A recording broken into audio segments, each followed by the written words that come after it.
Well, certainly when I was minding my own business in private practice in Atlanta, I didn't think I was going to be spending the first 10 months of my job staring down the barrel of a contempt citation for conduct that occurred long before I even thought about being FBI director. Seems like you should be recused from this more so than Jeff Sessions, just because you were involved in making decisions affecting both prongs of this investigation. Why haven't you done that? Congressman, I can assure you that if it were appropriate for me to recuse, I'd be more than happy to do so and let somebody else handle this, but it's my responsibility to do it. Okay, welcome back to Morning Joe.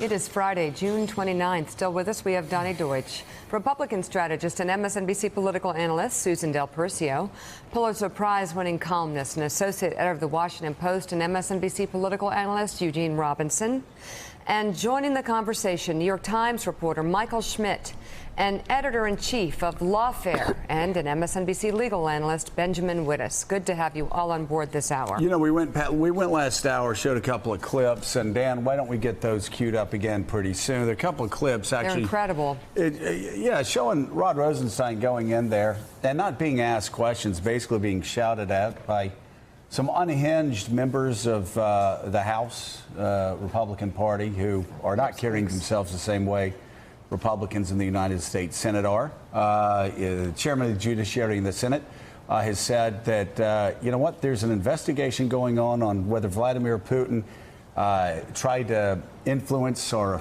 election in 2016 and still is in 2018.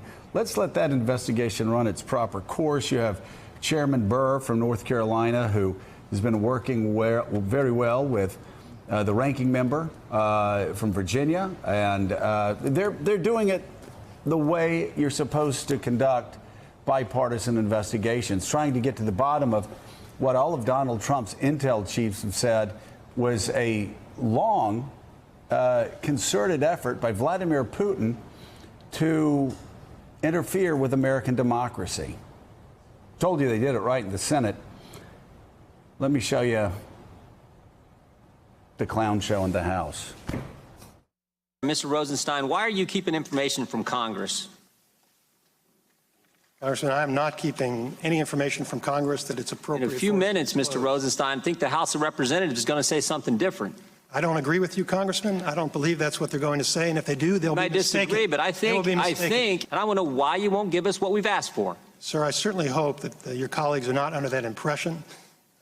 That is not accurate, sir. And it is accurate. We have caught you hiding Mr. Chairman, can we allow the witness to answer? Let me make this one point, then I'll let you answer. Mr. Jordan, I'd like to let me make this one point, sir. Where we've caught you hiding information. Then you can. Your statement that I'm personally keeping information from you, trying to conceal information. You're the boss, Mr. Rosenstein. That's correct. And my job is to make sure that we respond to your concerns. We have, sir. Now, I've appointed Mr. Lausch, who is managing that production. And my understanding is it's actually going very well, sir. But your use of this to attack me personally. Why did you? It's not wrong. Point of order, Mr. Chairman. May the witness be permitted to answer the question? It's not personal. I appreciate your service. It's not personal. We just want the information. Mr. Jordan, I appreciate you saying it isn't personal. Sometimes it feels that way. Mr. Rosenstein, did you threaten staffers on the House Intelligence Committee? Media reports indicate you did. Media reports are mistaken. Sometimes. But this is what they said. Having the nation's #1 law enforcement officer threaten to subpoena your calls and emails is downright chilling. Did you threaten to subpoena their calls and emails? No, sir, and there's no way to subpoena phone calls. Well, I mean, I'm just saying. Ouch. I mean, hey, Benjamin really? Wittes, the display yesterday of these Republicans, they were angry, they were unhinged. And unfortunately, none of their attacks were fact-based. When they stopped screaming and actually let Rod Rosenstein respond, it became very clear what was going on with this investigation. What were your takeaways from what I called the clown show yesterday in the House? Well, you call it a clown show. I think that's actually a generous word for it.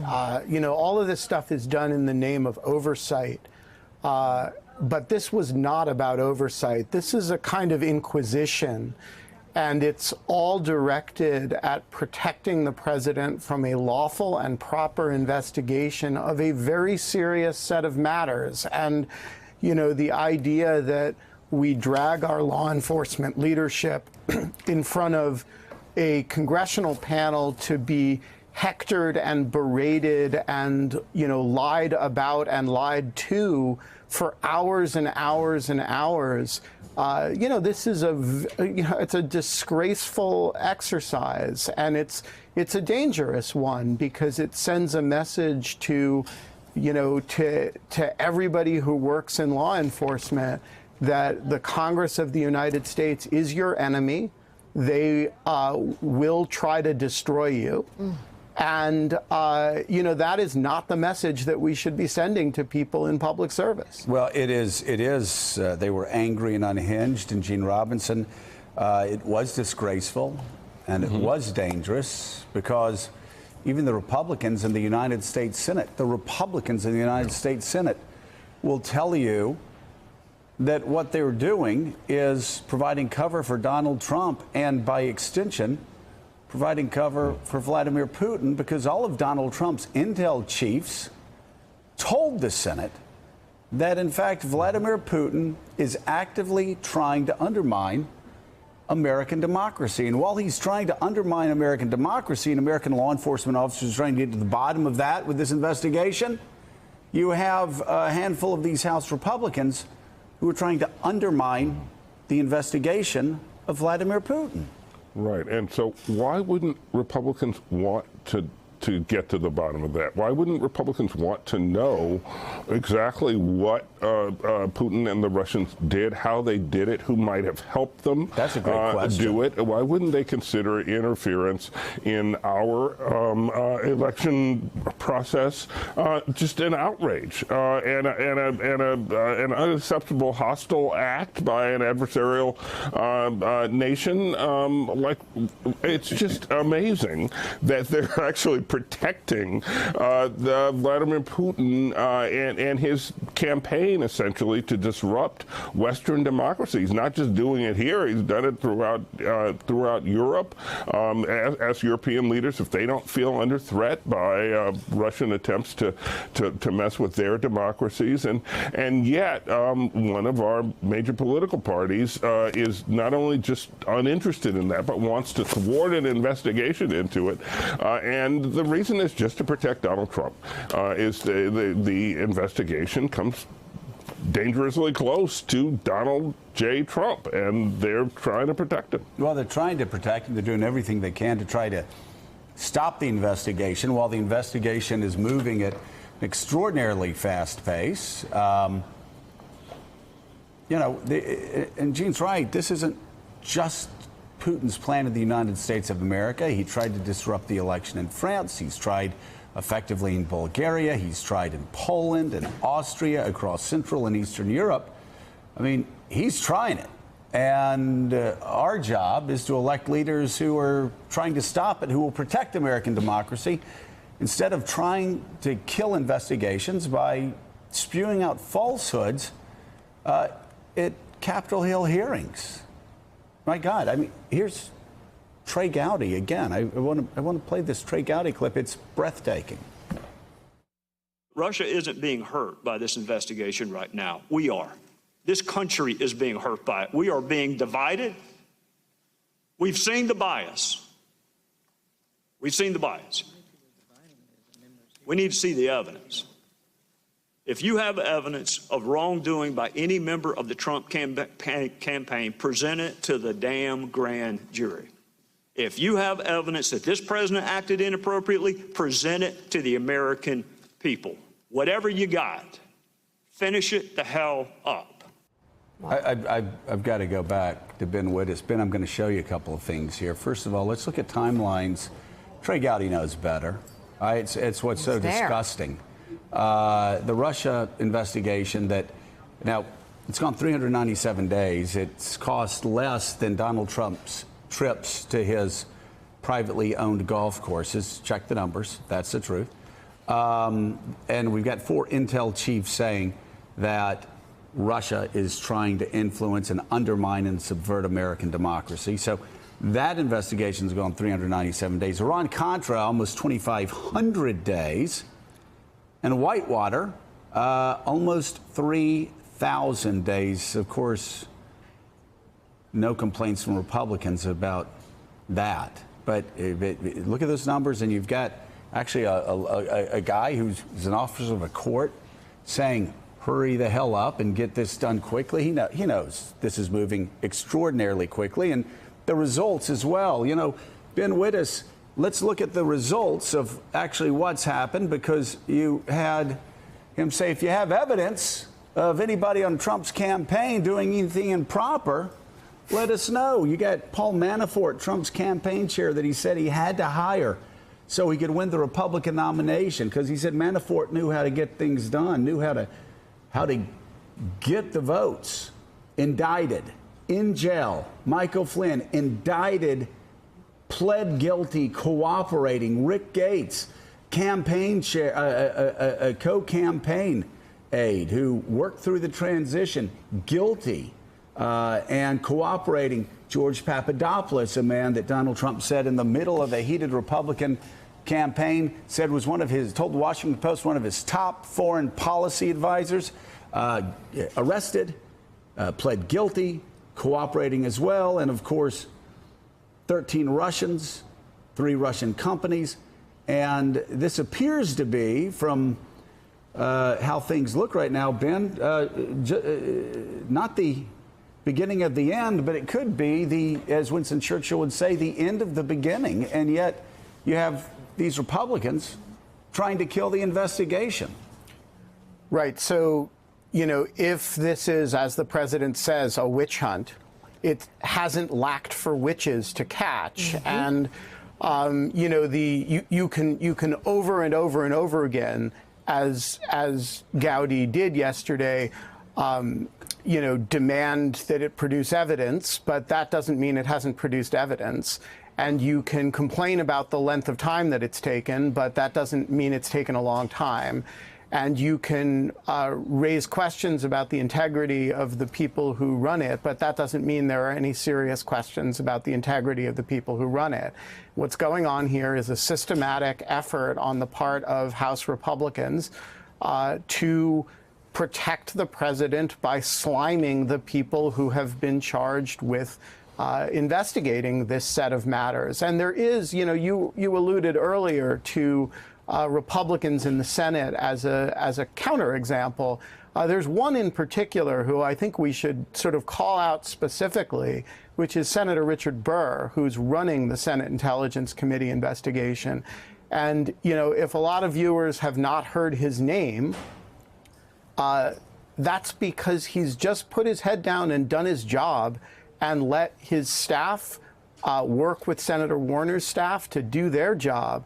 And that's what a congressional investigation in this matter should look like. And, you know, people think it's a wholly partisan thing. It's not a wholly partisan thing. And, you know, this is, you call it a clown show, I call it an inquisition. This is a group of Republicans in the House behaving in an extraordinarily reckless and dangerous fashion. There are other Republicans who are not doing this. And, you know, we should be cognizant of the fact that it's not inevitable that a House of Congress works this way. You know, history will, of course, judge them very harshly. A couple of things. First of all, as far as Trey Gowdy saying how long this has taken, his Benghazi investigation went 2.5 years. He waited until after Hillary Clinton lost to wrap it up. Please, right. The hypocrisy there is crazy. And as far as Richard Burr goes, I came in '94 to Congress with Richard Burr. Richard's a conservative's conservative. He's a Republican's Republican. He's always been loyal to the conservative cause. He's always been loyal to the Republican Party. And yet he puts America first. That's what you call America first. He puts America first ahead of his party. He wants to find out. The intel chiefs that Donald Trump hired all say that Russia is trying to subvert American democracy. Richard is working with Democrats and Republicans alike to figure out how they're subverting democracy. And, you know, Mika, and also, you know, Ben was talking about, well, if there's a witch hunt, they found a lot of witches. Actually, a lot of witches just sort of Robert Mueller walked out his front door, started to walk off the porch, and all these witches just fell right at his feet. I mean, it's not even been that hard of a witch hunt so far If you compare the length of this to Iran-Contra or to Whitewater, I mean, we're just at the beginning of this, and the witches are falling at his feet out of the sky. And we know this, so you have to question what exactly were they trying to do, these Republicans in Congress yesterday, and especially Trey Gowdy, and this Jim, was it Jordan? Yeah. Wow. A little outmatched there, just a tiny bit outmatched. Michael Schmidt, where is your reporting taking you as it pertains to Attorney General Rod Rosenstein? And what would happen? Is it possible? Is it even in the realm of possibility he could be fired? And what would be the fallout there? Of course he could be fired, and the president would like to do that, but he realizes that politically that is too difficult. When he fired Comey, I still think he has the scars from that. He understands how damaging that was to himself. The interesting thing about Rosenstein here is that he's made this calculation. He knows some of the cards that Mueller holds. He knows what Mueller's going to do. And it looks like here Rosenstein is continuing to buy time, continuing to buy off these Republicans by producing these documents. He took a very adversarial tone yesterday, really pushing back on them harder than he ever has, and really basically saying, look, you know, we are giving you everything we can.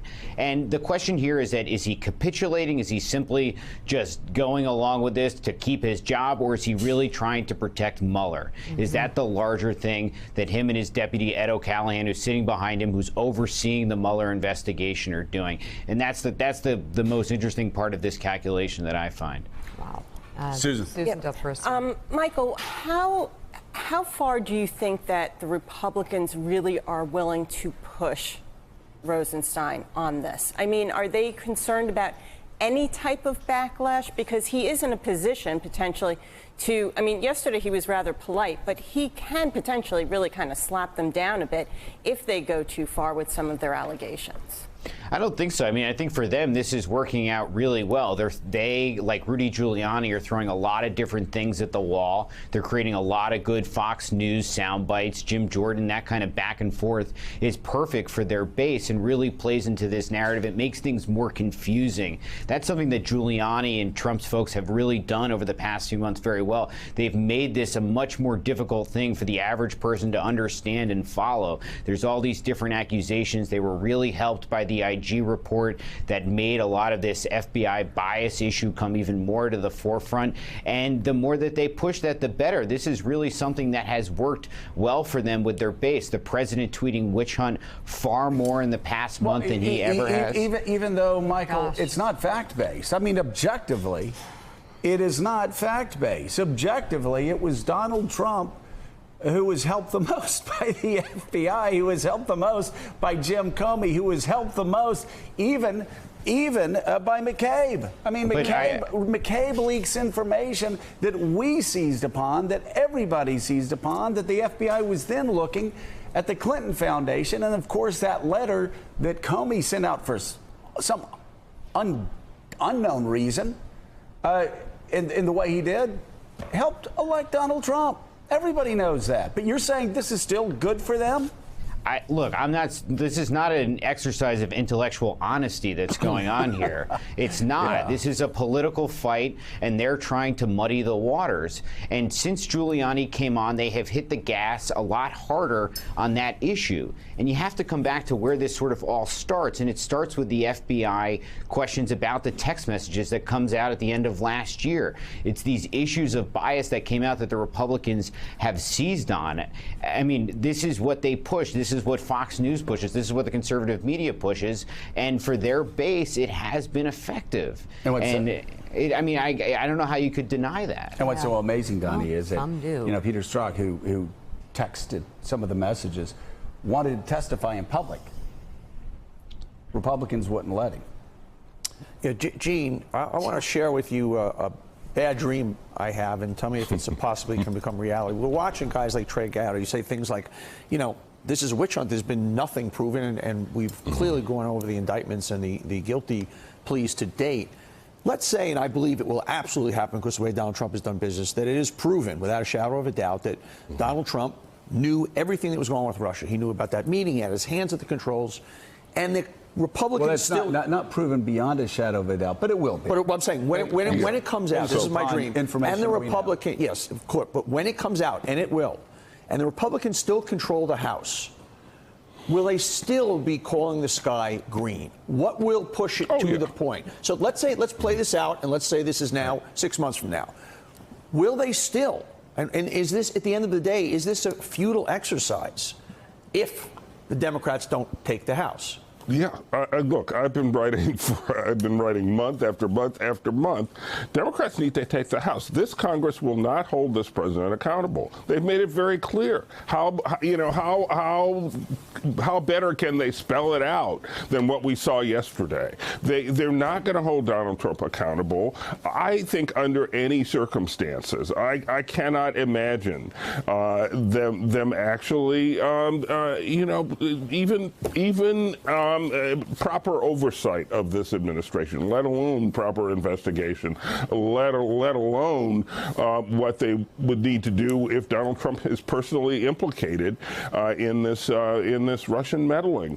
They're not going to do it, and that's why Democrats have to win in November. That's why this is such an important election. They've got to win the House. There's a whole lot at stake, a lot more than the fortunes of one political party. We're talking about the proper functioning of this democracy. And Benjamin Wittes, it's not going to work with the Republicans in charge of the House. And They're Benjamin not gonna do Wittes, it. one of the reasons why Donald Trump, it'd be very hard for Donald Trump to fire Rod Rosenstein is because, as Susan Del Percio pointed out to me earlier, they can't find a number 3 at the Justice Department. And if they fired Rod Rosenstein, if they fired Jeff Sessions, if they fired anybody, Republicans in the Senate would revolt and certainly wouldn't pick anybody to replace them. And nobody wants to work there, given this sort of disgraceful showboating we saw yesterday on the Hill.